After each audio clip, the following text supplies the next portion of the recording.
Hello दोस्तों, जय हिंद। तो दोस्तों, आप सभी को स्वागत है। तो दोस्तों, आइए आज हम लोग कर सकते हैं कि एक जो महत्वपूर्ण कुछ ऐसे जानकारी है जिस पे हम लोग चर्चा करते हैं और जानने का प्रयास करते हैं। और हमें जानना भी चाहिए कि कोई भी जैसे फेस्टिवल है ना? तो उस फेस्टिवल को मनाने के पीछे क्या एक कह सकते हैं कि कुछ पौराणिक कथाएँ भी होती है और प्लस कह सकते हैं उसके साथ कुछ साइंटिफिक रीज़न भी होता है, ठीक है? तो इस तरह से हम लोग जानने का प्रयास करेंगे क्या होता है। जैसा कि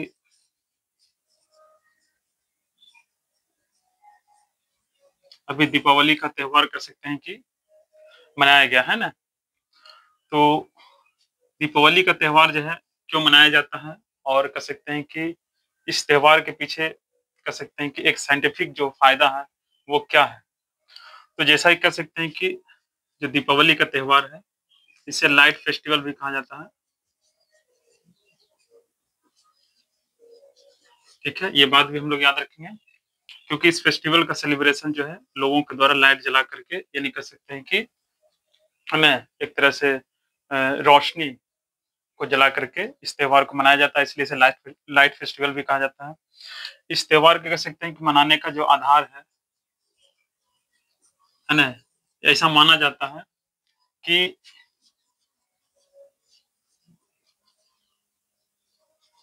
राम भगवान जो है, वो रावण का वध करके जब वापस वो गाँव आते हैं, तो उसी खुशी में जो है कि इस त्योहार को मनाया जाता है।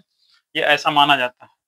अब ये तो कह सकते हैं कि कुछ पौराणिक कथाएँ हैं। पौराणिक कथा को लेके पुराने समय से चलती आ रही कुछ बातें हैं, जिसके आधार पर हम लोग ये जानते हैं। प्लस हम लोग इसके साथ कुछ साइंटिफिक फ़ायदा भी देखेंगे, ठीक है? तो आप बने रहें।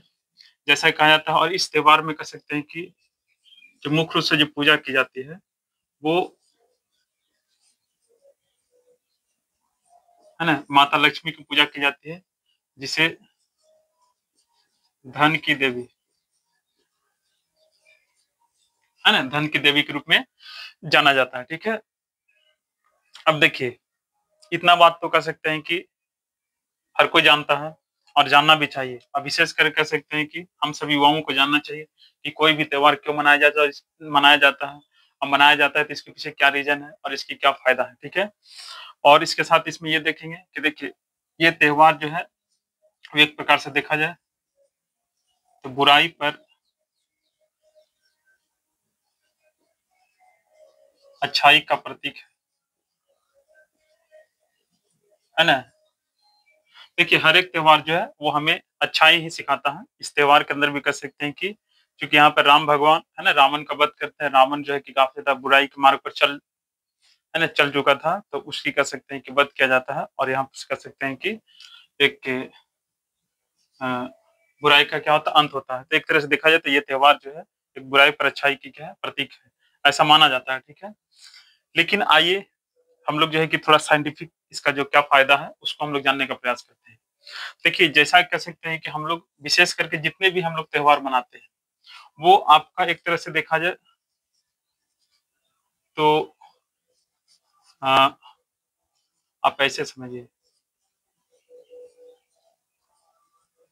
मौसमी या इसी को फसलिए त्योहार के रूप में जाना जाता है। देखिए, होता क्या है कि हमारे यहाँ जो त्योहार को बनाया गया है, वो एक तरह से देखा जाए तो पौराणिक कथा के साथ-साथ उसमें एक साइंटिफिक कह सकते हैं कि रीज़न भी छुपा हुआ है। क्या रीज़न छुपा हुआ है? तो हमारे यहाँ देखिए जो अक्सर जो भी त्योहारें बनाई गई है, तो उन त्योहारों में देखा जाए तो ये त्योहार जो है इस टाइम में बनाया गया है कि जहाँ पर एक मौसम जो है, एक मौसम का अंत होता है और दूसरे मौसम की कह सकते हैं कि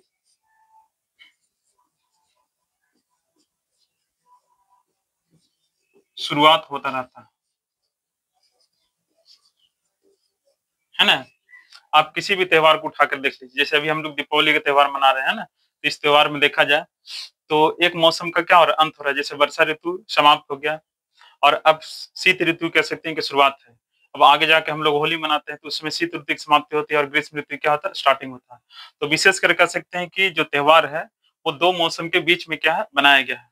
अब इसका देखिए 2 मौसम के बीच में बनाया गया है तो इसका क्या साइंटिफिक फ़ायदा है? तो इसका साइंटिफिक फ़ायदा ये है कि जब 2 मौसम, है ना? यानी एक मौसम का एंडिंग होता है और किसी दूसरे मौसम के स्टार्टिंग होता है, तो उसके बीच का जो टाइम होता है, वो काफ़ी कह सकते हैं कि एक संक्रमण,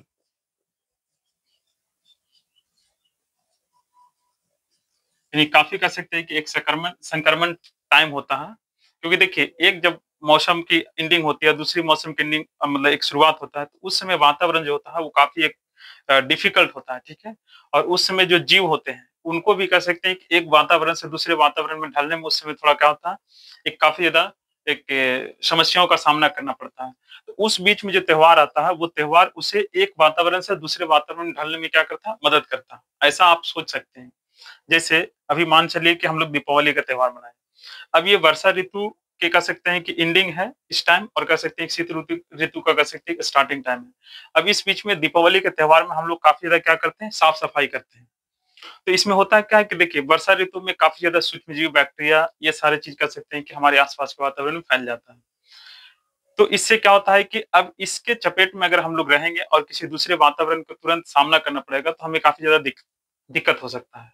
तो हम लोग होता क्या है, तो हम इस त्योहार के माध्यम से क्या किए, तो हम अपने घर के, हम अपने आस-पास के वातावरण को काफ़ी ज़्यादा साफ-सफाई किए। तो इससे क्या होता है कि हमारे वातावरण में क्या होता है, तो काफ़ी ज़्यादा एक परिवर्तन आता है, कह सकते हैं कि एक शुद्धता आता है।